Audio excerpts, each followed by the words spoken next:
ချက်ပြော့ရင်တော်လန် apron ကိုအများတို့တွေအောင်းကုမ္ပဏီရဲ့ logo တွေကိုချက်သွင်းထားပြီးတော့ချက်ပြော့ရင်တော်လန်ဆိုတာအရှင်မတွေချက်တဲ့ခါကြလို့ရှိရင်ဒီ apron လေးသုံးပေးခြင်းအပြင်တော်လန်ရဲ့တစ်စိတ်တစ်ပိုင်းကိုကြီးနေဆိုတဲ့အတိတ်ပဲရအောင်လို့သတ်မှတ်ထားပြပါတယ်အားကြောင့်တော်လန်ရဲ့ဘိုက်ရအောင်လို့ဒီမှာ uniform အကွက်လေးနဲ့အများတို့တွေထည့်ပြီးတော့ချုပ်ပေးထားပါတယ်ဒီမှာကြိုးလေးတွေပေါ့နော်ပြီးရင်ဒီက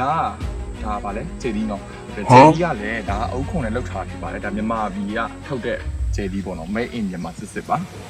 ချက်ပြော့ရင်တော်လန် apron ကိုကျွန်တော်တို့အယောင်3ယောင်နဲ့ထုတ်လုပ်တော့မှာဖြစ်ပါတယ်အဲ့ဒီအယောင်တွေကကြတော့စစ်စိတ်ရောင်ရယ်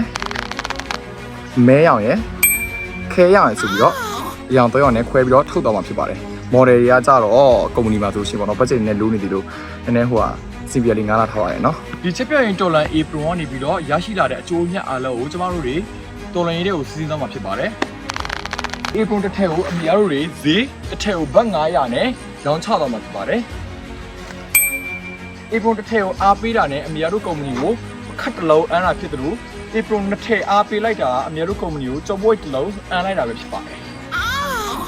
ဒီ apron ရရှိတဲ့အကျိုးမြတ် 100% လို့အများအောင်ကုမ္ပဏီမှာရှိတဲ့ရဲဘော်တွေခက်တဲ့ကြော်ပွိတ်အန်းဖို့အတွက်အများပုံသွားမှာဖြစ်ပါတယ် apron ကအများပထမဦးဆုံးထုတ်တော်ဖြစ်တဲ့ကြောင့်မလို့လိုအပ်ချက်တွေလည်းရှိကောင်းလည်းရှိလိမ့်မယ်အဲ့ဒါကြောင့်မို့အများကိုလည်းအကယ်လို့လိုချက်ရှိခဲ့လို့ရှိရင်လည်း feedback တွေပေးကြပါအားမနာနဲ့ပေးကြပါလို့အများပြောချင်တယ်ပေါ့နော်ဒီ apron ကိုအများတို့နိုင်ငံအနှံ့ကို delivery app ပြီးတော့မှပေးတော့ဖြစ်တဲ့ကြောင့်လို့လာရောက်ပြီးတော့ order တင်လို့ရပါပြီနော်အားလုံးပဲချက်ပြော့ရင်တော်လန် apron လေးကိုလာရောက်ပြီးတော့အားပေးကြပါဦး